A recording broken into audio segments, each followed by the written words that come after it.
5వ అధ్యాయం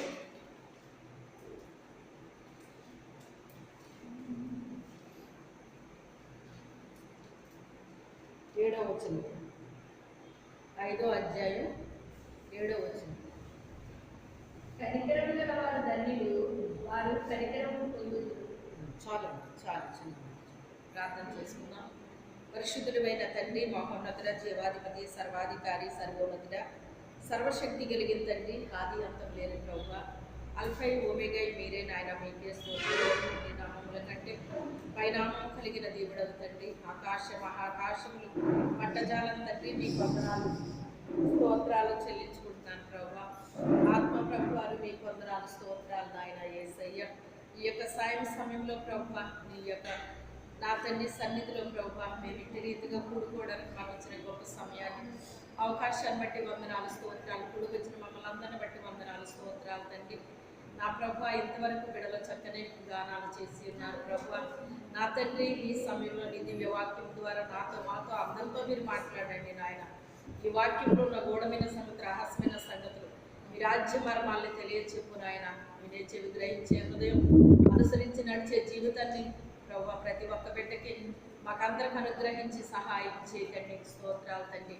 ప్రతి హృదయం తెరవబడను గాక, ప్రతి మనోనేత్రం వెలిగించబడను గాక, నీ పరిశుద్ధాత్మ కార్యాలు బలముగా జరుగును గాక. ప్రతి ఒక్క బిడ్డ హృదయంలో నీ దివ్య వాక్యాన్ని ముద్రించండి పరిశుద్ధాత్మ దేవుడా. నీ ఆత్మకార్యము జరిగించి సహాయం చేయమని యేసు అతి పరిశుద్ధ నామములో అడిగి వేడుకొనుచున్నాము తండ్రి. ఆమేన్. హల్లెలూయా.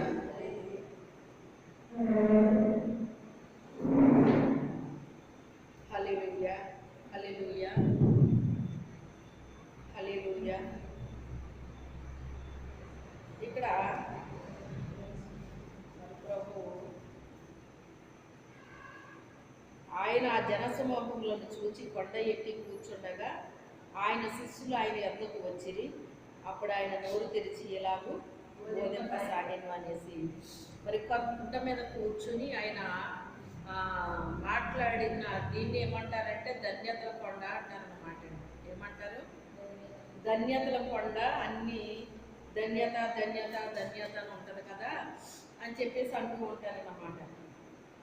అయితే ఈరోజు పరిశుద్ధాత్మ దేవుడు మనకు బోధించేది ఏంటి అంటే, కనికరము గలవారు ధన్యులు, వారు కనికరమును పొందుదురు అంటున్నాడు అన్నమాట. అయితే ఈ యొక్క మనము చూడండి, కొన్ని సమయాల్లో కొన్ని పరిస్థితుల్లో మనం ఏం చేస్తాము, కనికరపడుతూ ఉంటాం కదండి. మనుషుల మీద కావచ్చు, జంతువుల మీద కావచ్చు, పక్షుల మీద కావచ్చు, ఇలాగ ప్రతి దాని మీద కూడా మనకి ఏం కలుగుతుంది? ఒక్కొక్కసారి ఏం కలుగుతుందండి? కలుగుతాయి అన్నమాట. అయ్యో అనేసి అనిపించింది అంటే మనకి ఏం కలుగుతుంది? జాలి కలుగుతుంది అన్నమాట, కనికరం కలుగుతుంది. అయితే మనం ఏ రీతిగా కనికరపడుతున్నామో ఆ రీతిగా ప్రభు కూడా కనికరపడినట్టుగా వాక్యం చెబుతుందండి. కనికరపడినట్టుగా వాక్యం చెబుతుంది. అయితే ఆయన ఏమేమి సమయాల్లో కనికరపడ్డారో అనేటువంటిది 3 అంశాలు ఈ రాత్రి మనం విందామండి. మొదటగా ఆయన కొండ మీద కూర్చుని ఆయన ఆయన దగ్గరికి వచ్చిన వారికి ఏం చేస్తున్నారంట, ఆయన దగ్గరికి అనేకమైన వ్యాధి రోగాలతో వచ్చారని ఎక్కడ చెప్తున్నాడంటే 15వ అధ్యాయం, ఇదే మత్తయి సువార్త 15వ అధ్యాయంలో మనం చూస్తే 29వ వచనం నుండి మనం చదివినప్పుడు, అదంతా చదవడానికి మనకు సమయం లేదు కానీ 29వ వచనం నుండి మీరు చదవండి చివరి వరకు కూడానే. ఇక్కడ ఏమని ఉంది అంటే, ఆయన దగ్గరికంట అనేకమైన వ్యాధులు కలిగిన వాళ్ళు వచ్చారంట. వాళ్ళందరినీ ఆయన స్వస్థపరిచాడటండి. ఇవన్నీ జరిగేసరికి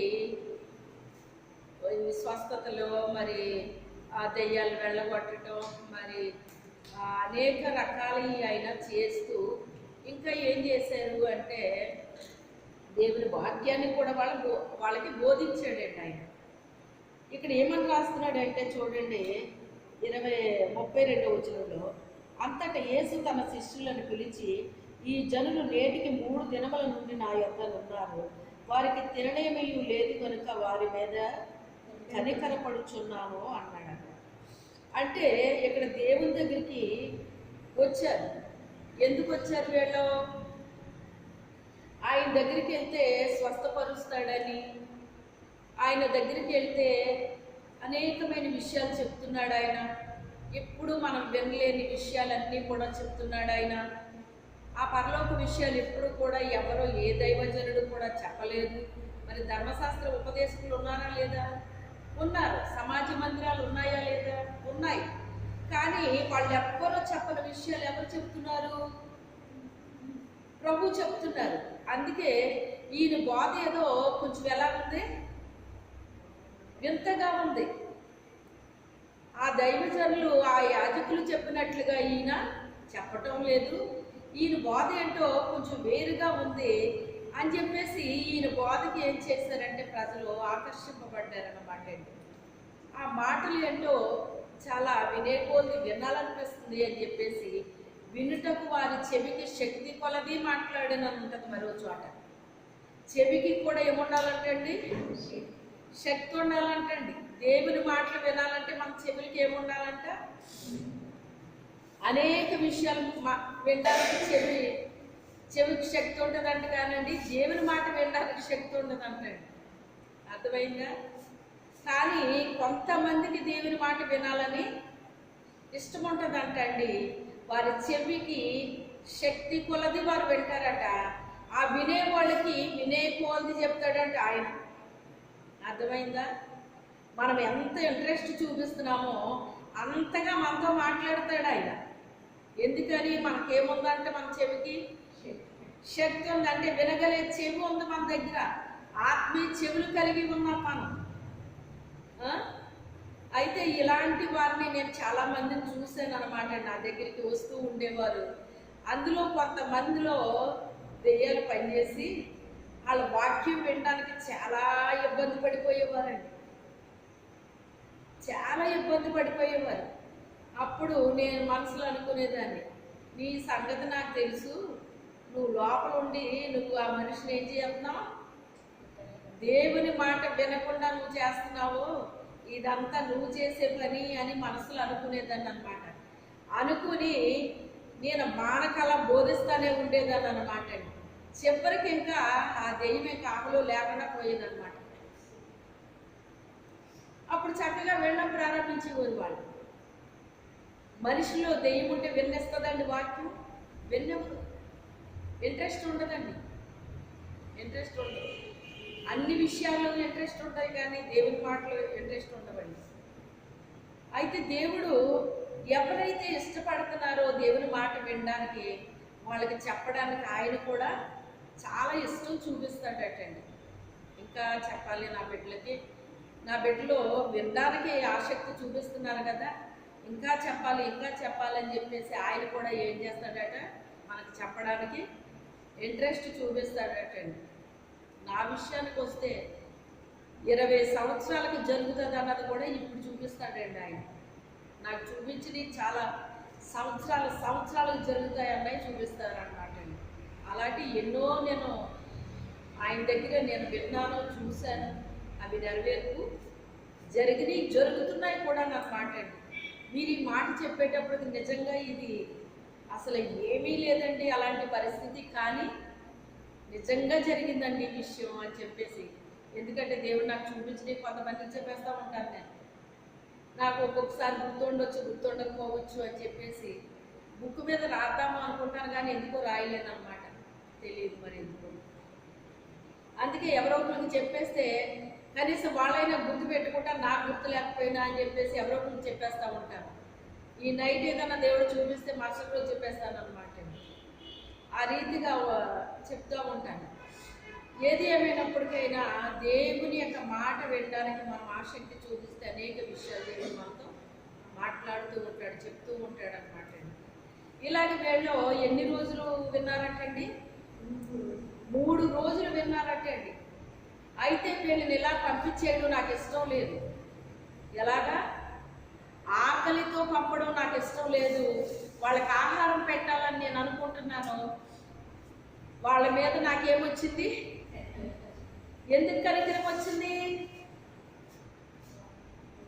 వాళ్ళు ఆకలి దాహాన్ని మర్చిపోయారటండి. సాతానుడు ఆయన శోధించడానికి వచ్చినప్పుడు, నువ్వు దేవుని కుమారుడు కదా, ఈ రాళ్ళకు ఆజ్ఞాపించి రొట్టెలు అవుతాయి, అప్పుడు నువ్వు తింది కానీ నీకు ఆకలేస్తుంది కదా అన్నాడు. అప్పుడు దేవుడు ఏం చెప్పాడు? మనుషుడు రొట్టె వల్ల మాత్రం కాదు కానీ దేవుని నోట నుంచి వచ్చే ప్రతి మాట వలన ఆయన జీవిస్తాడన్నది అక్కడ నెరవేర్పు జరిగిందా లేదా? జరిగిందండి. నేటికి వాళ్ళ 3 దినాల నుంచి ఎలా పెట్టున్నారట? ఆకలితో పెట్టున్నారట. అంటే వాళ్ళకి ఆకలి వేస్తుందా? వాళ్ళకి ఆకలి వేస్తుందో లేదో కూడా వాళ్ళకే తెలియదండి. అంటే ఏ భోజనం ఎక్కువైపోయింది వీళ్ళకి? దేవుని యొక్క భోజనము ఎక్కువైపోయింది. అది నిండిపోతుంది, హృదయం నిండా నిండిపోతుంది. మనమేమో కడుపుకు తింటాము, వాక్యమేమో దేనికి వెళ్తుంది? హృదయం నిండుతూ ఉంటుంది అన్నమాట అండి. హృదయానికి వాక్యం అనే ఆహారం కావాలి, మన కడుపుకేమో భూ సంబంధించిన ఆహారం కావాలి. ఇదేమో దీనికి అడుగుతూ ఉంటుంది, భూ సంబంధించిన ఆహారం కోసం. మన ఆత్మేమోని ఆకలేస్తే దేవుని ఆహారం కావాలని కోరుకుంటుంది. చూసారా రెండింటికి ఎంత వ్యత్యాసం ఉందో? ఎప్పుడైనా మీకు అలాంటి కోరికలు కలిగినాయా? ప్రభువా నాకు ఆత్మీయ ఆహారం కావాలి, ఆకలేస్తుంది అన్న వాళ్ళు ఒక్కసారి చేయి హల్లెలూయా చెప్పండి. అడిగారా మీరు దేవుణ్ణి? పెట్టాడా దేవుడు? మరి చెప్పండి. అంత మెల్లగా చెప్తున్నారేంటి? పెట్టారా లేదా? వస్తు పెడుతున్నాడా దేవుడు? తృప్తిగా పెడుతున్నాడా లేకపోతే అసంతృప్తిగా పెడుతున్నాడా? తృప్తిగా పెడుతున్నాడా? దేవుడు ఎప్పుడు పెట్టినా మనకి తృప్తిగానే పెడతాడు. ఎలా పెడతాడు ఆయన? మనం తృప్తి పడేంతగా పెడతాడండి. ఎప్పుడైతే తృప్తిగా మనం ఆత్మీయ ఆహారం తిన్నామో శరీరాహారం తృప్తిగా పెడతాడు. మీరు గమనించారో లేదో తెలుసా మీకు? ఆత్మీయ ఆహారం మనము తృప్తిగా తిన్నప్పుడు మన కడుపు మాడిపోతున్నా సరే, ఆత్మీయ ఆహారం మనం తింటున్నప్పుడు ఈ కడుపు కాలిపోతూనే ఉంటుంది, ఇది ఆకలేస్తూనే ఉంటుంది. కానీ దీన్ని పట్టించుకోకుండా మనం ఏం తింటున్నాం? ఆత్మీయ ఆహారం తింటున్నాం. ఎప్పుడైతే దీన్ని నిర్లక్ష్యం చేసి మనం ఆత్మీయ ఆహారం తింటున్నామో అప్పుడు మనకి శ్రేష్టమైన ఆహారం మన కొరకు ఏర్పాటు చేయబడిపోతుంది. మీ జీవితాల్లో అలాంటి అనుభవాలు ఉన్నాయా? ఉన్నప్పుడు హల్లెలూయా చెప్పండి. హల్లెలూయా. నా జీవితంలో కూడా మరి నాకు ఎప్పటికీ నాకు జరుగుతూనే ఉంటుందండి. ఒక్కొక్క రోజు కూర వండుకోకుండా వచ్చేస్తాను, వంట చేసుకోకుండా వచ్చేస్తాను. ఒక్కో రోజు అయితే నాకు వేడి వేడిగా పంపిస్తాడు దేవుడు. అవునా కదా? ఏలియాకి కాకులతో పంపించిన దేవుడు, దూతలతో పంపించిన దేవుడు ఈ కాలంలో కూడా తన బిడ్డలు ఆకలితో బోధిస్తే ఆయన ఊరుకుంటాడండి? ప్రేరేపణిస్తాడు. ఇదిగో నా బిడ్డ ఇలాగా వెళ్ళిపోయింది మందిరానికి, నువ్వు తీసుకుని వెళ్ళాక ప్రేరేపణిస్తాడండి ఆయన. ఎప్పుడు పస్తు పెట్టడండి. ఆ రోజు మరి వేడి వేడిగా ఇష్టమైనవి పంపుతాడు అన్నమాట. విచిత్రంగా మనమైతే ఏదో వండుకుంటామేమో కానీ వండుకోకుండా దేవుని మందిరానికి వస్తే వేడి వేడిగా శ్రేష్టమైన పంపిస్తాడనమాట దేవుడు. ఎందుకని? మన మీద ఏమొచ్చిందంటే ఆయనకి శరీర ఆహారాన్ని నిర్లక్ష్యం చేసి ఆత్మీయ ఆహారం కొరకు మనం ఏం చేస్తాం? పరుగులు పెట్టాం. ఏం చేస్తామండి? పరుగులు పెట్టాం కనుక మనం దేనికోసం పరుగులు పెడుతున్నామో దేవుడు చూస్తాడండి. చూసి మన మీద ఏం కలుగుతుందంట? ఆయనకి కనికరం వస్తుందటండి. అయ్యో శరీరాహారాన్ని నిర్లక్ష్యం చేసి నా బిడ్డ ఆత్మీయ ఆహారం కొరకు పరుగులు పెడుతున్నారు అనేసి ఆయనకి కనికరము కలిగి మనకి ఆహారాన్ని ఆయన ఏం చేస్తాడు? సిద్ధపరుస్తాడు అన్నమాట అండి. ఆయన ఏమన్నా భోజనం పెడతాడని వీళ్ళు ఏమన్నా అనుకున్నారంటే అసలనే. ఎందుకంటే అప్పటికి ఎప్పుడు ఇలా జరగలేదు. మీరు అనుకోవడానికి ఎప్పుడు అలా జరగలేదు, అప్పుడే జరిగింది అలాగా. వీళ్ళు నేటికి 3 దినాల నుంచి నా దగ్గర ఉండిపోయారు. 3 రోజులు ఆకలి లేకుండా ఎవరికి ఉంటుంది చెప్పండి? ఏదో వాళ్ళు తెచ్చుకున్నా ఏయో తినే ఉంటారు, కానీ 3 రోజులు సరిపడా తెచ్చేసుకుంటారండి ఎవరన్నా? తెచ్చుకున్నాయి సరిపోతాయా? పిల్లలు ఉంటే ముందే అవగొట్టేస్తారండి. అవునా కాదా? ఇంటి దగ్గర తినరండి, ఎక్కడ తింటారు? ఇంటి దగ్గర తినమన్నా తినరండి. చర్చికి వచ్చేటప్పుడు వాళ్ళకి ఏమొచ్చేస్తుందండి? ఒకళ్ళు చూసి ఒకళ్ళకి ఆకలేస్తారు. తినని కూడా తింటారండి, ఆకలేసేస్తుంది వారికి. అయితే ఏది ఏమైనప్పటికైనా ఆయన కనికరము కలిగిన దేవుడు నేటికి 3 దినాలు నా దగ్గర వాళ్ళు ఉండిపోయారు కనుక వాళ్ళని ఆకలితో పంపడం నాకు ఇష్టం లేదు, మీరే వారికి ఆహారం పెట్టండి అని చెప్పేసి ఆయన చెప్పి, మరి వారి దగ్గర 5 రొట్టెలు 2 చేపలు ఉన్నప్పుడు వాటిని నా దగ్గర తీసుకురండి అన్నాడు. వాటిని విరిచాడు, పంచిపెట్టండి అని ఇచ్చాడు. అప్పుడు ఎంతమంది తిన్నారు? పిల్లలు స్త్రీలు కాక 5,000 మంది అన్నారు. పిల్లలు స్త్రీలు కలిపి బహుశా 15,000 పైనే ఉంటారు కానీ తక్కువ ఉంటారని బైబిల్ పండితులు లెక్కలు కట్టారండి. దేవుడు కనికరము ఎంత గొప్పగా ఉందో చూసారా? ఒక మనిషి కనికరపడితే ఒక రకంగా ఉంటుందండి, దేవుడు కనికరపడితే చాలా అద్భుతంగా ఉంటుందండి. మరొక అంశాన్ని మనం చూసినప్పుడు ఒక విధవరాలు ఉన్నాడండి. ఆ విధవరాలకి ఒక కుమారుడు ఉన్నాడటండి. ఆ కుమారుడు చనిపోయాడట. చనిపోయినప్పుడు ఆమె చాలా ఏడుస్తుందంటండి. ఏడుస్తుంటే ఎంత ఏడ్చినప్పటికైనా మరి చనిపోయిన తర్వాత ఎవరినైనా సరే శవము అనే అంటారు, కానీ ఏమన్నా అంటారండి అంటే జీవం ఉన్నంతసేపే మనిషిని పేరు పెట్టి పిలుస్తారండి. చనిపోయిన మనిషిని ఇంకెవరన్నా పేరు పెట్టి పిలుస్తారండి? ఇంకా తీసుకెళ్ళండి ఇంకెంతసేపు పెట్టుకుంటారు అలాగా అని చెప్పేసి అంటారు. అందుకని ఇంకా ఆమె ఎంత ఏడ్చినా పాడి కట్టుకుని వాళ్ళు తీసుకొస్తున్నారంటే, తీసుకొస్తుంటే అది ఊళ్ళో నుంచి బయటికి తీసుకొస్తున్నారు. ఈయన లోపలికి ప్రవేశించాడండి.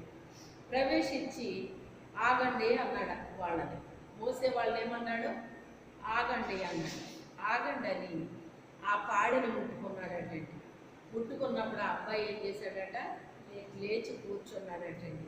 కూర్చుని నా ప్రభువుని నేను పరలోకంలో చూశాను, ఇప్పుడే ఇక్కడున్నారేంటి ఈయన అని ఆశ్చర్యంగా అడుగుతున్నాడట అబ్బాయి. తెలుసా మీకు?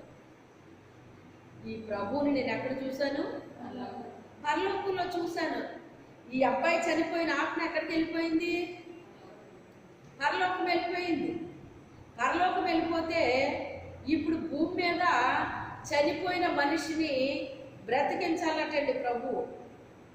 బ్రతికించాల్సి ఉంటే ఇక్కడ ఈ విధవరాలో అసలు ఉన్నదే కొడుకు ఒక్కడు ఉంటే ఆ కొడుకు కూడా చనిపోయేసరికి ఆమె తట్టుకోలేకపోతుందంటండి. ఎవరు ఓదార్చిన ఆమె ఓదార్పు పొందలేకపోతుందంటండి. అయితే అప్పుడు ఆయన తండ్రి అయిన దేవుణ్ణి, నాయన ఆ తల్లి ఓదార్పు పొందలేకపోతుంది, ఆ కుమారుడు గురించి మరి ఏం చేద్దాము అని కొడుకు అడిగాడటండి. ఎక్కడ? భూమి మీద ఉన్నాడా లేదా ఆయన? ఇక్కడ ఉన్నాడు, అక్కడ ఉన్నాడే. అడిగితే ఒక చనిపోయిన వ్యక్తిని బ్రతికించడం అనేటువంటిది ఉన్నది కదా, అదేదో ఈ అబ్బాయిని బ్రతికిస్తే బాగుంటుందేమో కదా అని చెప్పేసి ఇద్దరు మాట్లాడుకున్నారండి. ఈలోపు ఏమైంది అంటే ఈ అబ్బాయి అతను చనిపోయాడు కానీ పరలోక రాజ్యం అయితే వెళ్ళాడంట. కానీ అంటే పరలోక రాజ్యం అంటే మొత్తం అందరూ అక్కడికే వెళ్తారని అనుకోకండి. రక్షించబడ్డ ప్రతి ఒక్కరు పరలోకంలో ఒకే చోటకి వెళ్ళరండి. ఎవరి స్థాయిని బట్టి వాళ్ళు అక్కడికి వెళ్తారన్నమాట. మహిమ ఉంటుంది, అధిక మహిమ ఉంటుంది. వాళ్ళ యొక్క ఆత్మీయ స్టాండర్డ్లు ఉంటాయి అన్నమాట అండి. ఆ ఆత్మిక స్టాండర్డ్ని బట్టి వాళ్ళు అందరూ ఒకే ప్రదేశంలోకి వెళ్ళడానికి వీలు పడదన్నమాట అండి. అంటే మీకు బాగా అర్థం అవ్వాలి అంటే 1వ క్లాస్ పిల్లోడు ఉన్నాడు అనుకోండి, 5వ క్లాస్ పిల్లోడు ఉన్నాడు. ఈ 1వ క్లాస్ పిల్లోడు వెళ్ళి 5వ క్లాస్లో కూర్చుంటే ఒప్పుకుంటారండి వాళ్ళు? ఎందుకని? ఎప్పుడు ఒప్పుకుంటారు వాళ్ళు? వాడు ఇంకా 4 క్లాసులు చదవాలి. చదివిన తర్వాత అప్పుడు 5లోకి వెళ్ళి కూర్చుంటే ఒప్పుకుంటారు వాళ్ళు. అంతే తప్ప ఆడు ఒకటి చదువుతా 5వ క్లాస్లో కూర్చోటం నేను అందులో కూర్చోనంటే ఒప్పుకుంటారండి? ఒప్పుకోరు. అలాగే 5లో కూర్చున్న వాడు వచ్చి నేను 1లో కూర్చుంటానంటే ఒప్పుకుంటారా? ఒప్పుకోరండి. నేను కొన్ని బుక్స్ చదువుతూ ఉండే అలవాటు నాకు ఉండేదన్నమాట అండి. అలా చదివినప్పుడు అధిక మహిమలోకి బాగా హై లెవెల్లోకి వెళ్ళినోళ్ళంటండి తమ సొంత వారు ఉంటారు కదా, వాళ్ళు ఇంట్లో వాళ్ళు కావచ్చు, బంధువులు కావచ్చు, ఎవరైనా కావచ్చు అన్నమాట. వాళ్ళని ఒకసారి నేను కలుస్తాను, వాళ్ళ దగ్గరికి నేను వెళ్తాను, నాకు అవకాశం ఇవ్వండి అనేసి ప్రభువుని అడుగుతారటండి. వాళ్ళు అడిగినప్పుడు వాళ్ళని వీళ్ళ దగ్గరికి పంపిస్తారట. పంపిస్తే వాళ్ళ మహిమని తగ్గించుకుని వీళ్ళ దగ్గరికి రావాలటండి. ఈ కింద ఉన్న వాళ్ళు ఉంటారు కదా, తక్కువ స్థాయిలో ఉన్న వాళ్ళు ఉంటారు కదా, వీళ్ళ పైకి వెళ్ళడానికి అనుమతి ఉండదటండి. ఆ పై స్థాయి వాళ్ళ దగ్గరికి వెళ్ళడానికి వీళ్ళకి అనుమతి ఉండదు, కానీ ఆ పైన ఉన్న వాళ్ళ కింద వాళ్ళ దగ్గరికి రావడానికి అనుమతి ఇస్తాడటండి. రెండోది, ప్రభువు అందరి దగ్గర ఉంటారటండి. అందరి దగ్గర ఉంటారు, కానీ ఎలాగా అంటే మరి పరిశుద్ధులు మహిమతో నిండిన వారు ఉన్న ప్లేస్లో మహిమతోనే ఉంటారటండి ఆయన. ఎందుకంటే వాళ్ళు చూడగలరు ఆయన. అదే కింద స్థాయిలో కేవలం యేసుక్రీస్తును సొంత రక్షణగా అంగీకరించే వాళ్ళు ఉంటారు. దేవుని యొక్క చిత్త ప్రకారంగా జీవించను, ఏమి చేయరు, దేవుని గురించి ఏమి ఇతరులకు చెప్పరు, ఏమి చేయరు, అసలు ఒక ఆత్మను కూడా ప్రభువులోకి నడిపించను, ఇలాంటి వాళ్ళు కొంతమంది ఉంటారన్నమాట.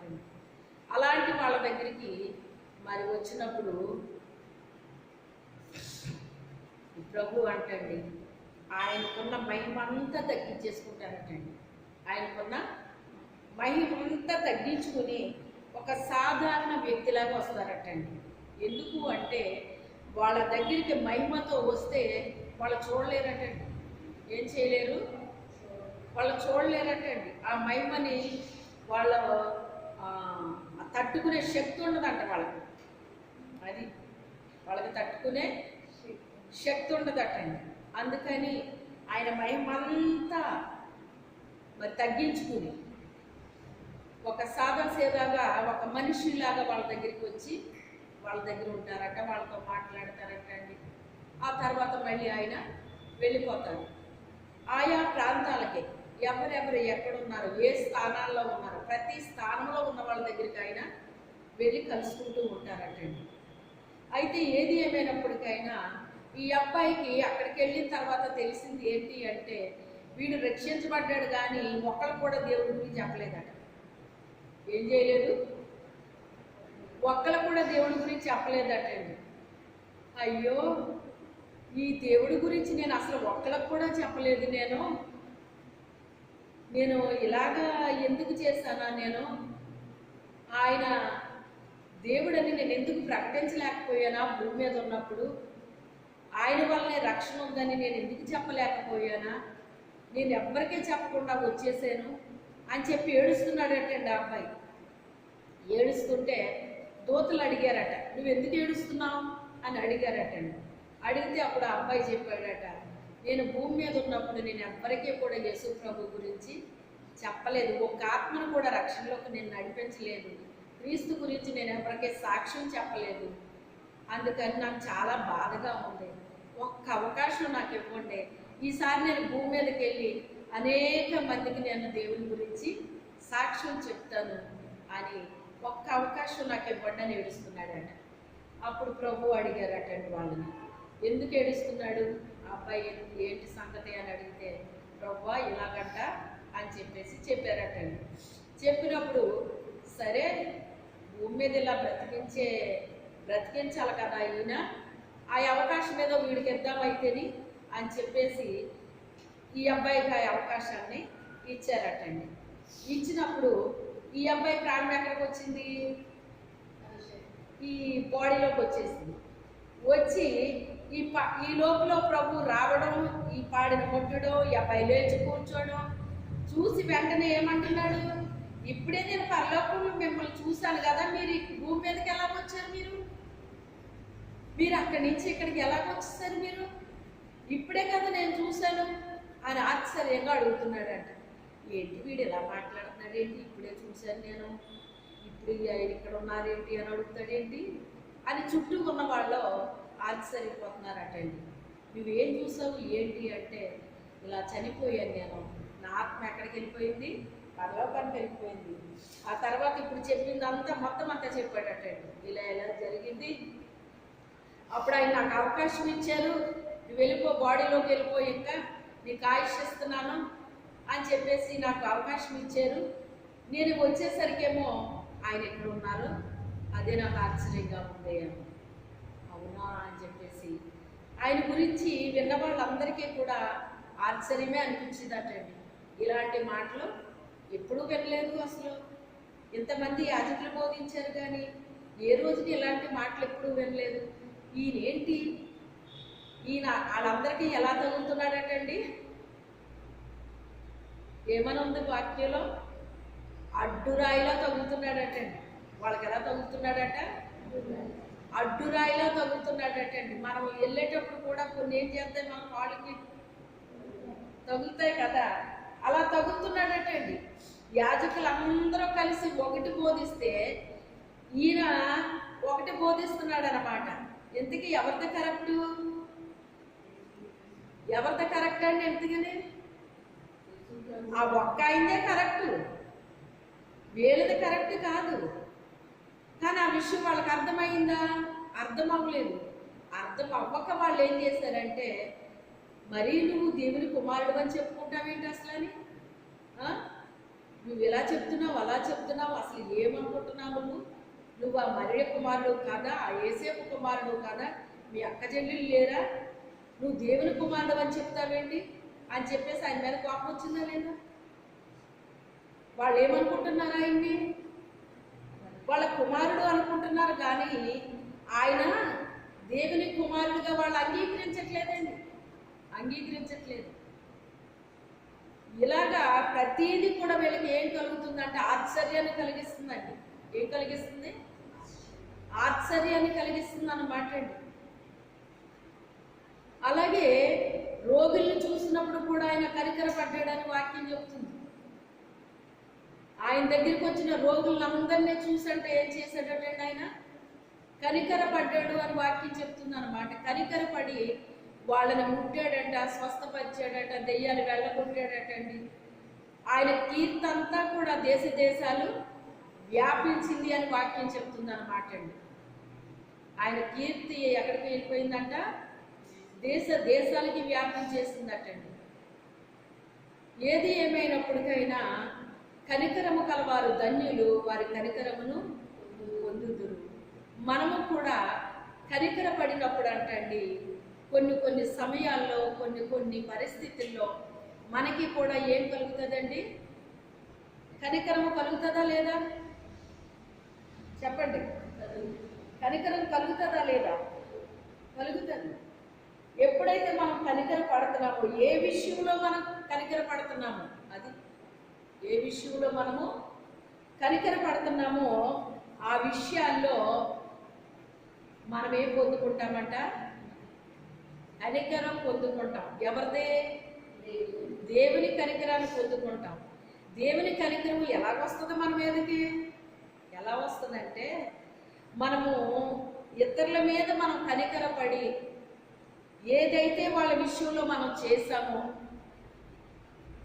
ఒక వస్త్రాన్నే పెట్టామో, లేకపోతే ఒక వస్తువే ఇచ్చామో, లేకపోతే ఒక ధనమే వాళ్ళకి హెల్ప్ చేసామో, లేకపోతే ఒక ఆహారమే వాళ్ళకి హెల్ప్ చేసామో, ఏది మనము ఎవరికి హెల్ప్ చేసామో అవన్నిటిని బట్టి ఏది మనము చేసామో అదే మనకి ఎవరో ఒకరు ఏం చేస్తారట? మనకు అవసరమైనప్పుడు మనకి సంబంధం లేని వాళ్ళు వచ్చి మనకి సహాయం చేస్తారటండి. వాళ్ళకి ఎప్పుడు మనం ఏమి చేయకపోయి ఉండొచ్చు, కానీ వాళ్ళెవరో వచ్చి ఏం చేస్తారు, మనకి సహాయం చేస్తారు, మనల్ని చూసి కనికర పడతారు. ఎందుకని? మనం ఇతరులు చూసి ఏం చేసాం? మనం చెప్పండి, ఏం చేసాం? మనం కనికరపడ్డాము. అందుకే మనకి అవసరం వచ్చినప్పుడు, మనకి ఎప్పుడో ఏదో అవసరం వస్తూ ఉంటుంది. మనిషి అన్న తర్వాత అవసరం ఉండదండి. ఒక సామెత ఉంటుంది, బంగారు పళ్ళానికైనా కూడా ఉండాలంటారు కదా. అంతే తప్ప అది బంగారు పళ్ళమే, కానీ అది నిలబడదు. అది దానికి కూడా ఒకటి సపోర్ట్ ఉండాలి అంటారన్నమాట అండి. అదే రీతిగా మనిషి అయిన మనము భూమి మీద ఎవరికైనా ఏ సమయంలో అయినా ఎప్పుడైనా మనకి ఏదో ఒక అవసరం మనకు వస్తుందండి. వస్తుందా రాదా? వస్తుంది. అయితే మనల్ని కూడా దేవుడు కనికరిస్తాడనమాట. ఆ కనికరించినప్పుడు మనకి సంబంధం లేని వాళ్ళు మనకి ఏం చేస్తారు? హెల్ప్ చేస్తారన్నమాట. మన మీద కనికరపడతారండి. ఎందుకు కనికరపడ్డారు? ఆల్రెడీ మనం ఇంకొకరి మీద కనికరపడ్డాము. ఒక విత్తనం వేసాము, కనికరపడ్డామంటే ఏం చేసాము? ఒక విత్తనం వేసాము, మరొకళ్ళు మనకి ఆ కనికరాన్ని చూపించారు. అంటే మనం విత్తిన విత్తనము ఏమొచ్చింది? ఇప్పుడు పంట వచ్చింది అనమాట అండి. ఏమొచ్చింది? పంట వచ్చింది. మంచి విత్తనం మనం వేస్తే మంచి పంటను కోస్తామండి. చెడు విత్తనాలు వేస్తే చెడ్డ పంటనే కోస్తాం అన్నమాట. అందుకే మన మాటలు ఎలా ఉండాలంటేనంట, మరి మంచి గోధుమలు విత్తితే ఎలాగుంటాయో, గోధుమ గింజన విత్తామంటే గురుగులు వస్తాయో చెప్పండి? మనం ఏ విత్తనం వేస్తే అదే విత్తనం ఆ మొక్కే వస్తుందండి. ఒక ధనియాల గింజన వేస్తే ఏమొస్తుంది? కొత్తిమీర వస్తుంది. వంకాయ విత్తనం వేస్తే వంగ చెట్టు వస్తుంది.